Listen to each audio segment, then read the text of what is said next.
पाटनागढ़ में प्रभात पुरुष विजु पट्टनायक प्रतिमूर्ति पोड़ा घटनार प्रतिवाद में चौद्वार कटक विजु युव और छात्र जनता दल पक्षर जोब्रा ब्यारेज निकटस्थ विजुबाबू प्रतिमूर्ति निकट में विक्षोभ प्रदर्शन कर पाटनागढ़ में घटी घटना को चौद्वार कटक विजु युव छात्र जनता दल निंदा करने सहित दोषी विरोध में दृढ़ कार्यानुष्ठान दाबी कर विक्षोभ में चौद्वार कटक विधायक सौभिक विश्वाल सामिल हुई एभली अमानुषिक कार्य संश्लिष्ट थिबा व्यक्ति विरोध में राज्य सरकार कार्यानुष्ठान ग्रहण करने को दाबी करिसेंती।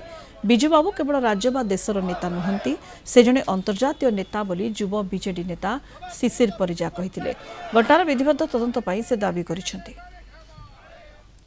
पाटनागढ़ रे जो भली भाबरे अमानुषिक घटनाटी घटी ताहा अत्यंत निंदनीय। प्रभात पुरुष विजु पट्टनायक केवल राज्यर संपत्ति नुहंती, से होउचंती राष्ट्रीय संपत्ति।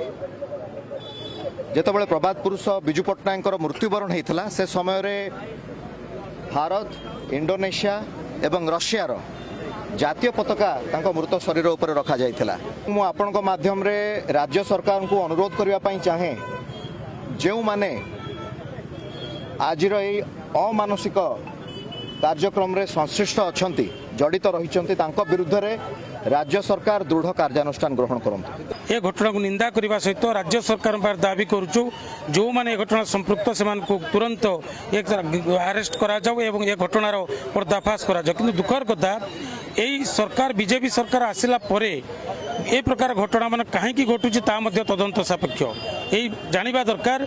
विजु बाबू केवल ओडिशार नुहे जातीय नेता थिले जहां को नहीं आज ओडिया युवक गर्व करे। पुणी थे आम राज्यसभा अनुरोध करुचु ए घटनार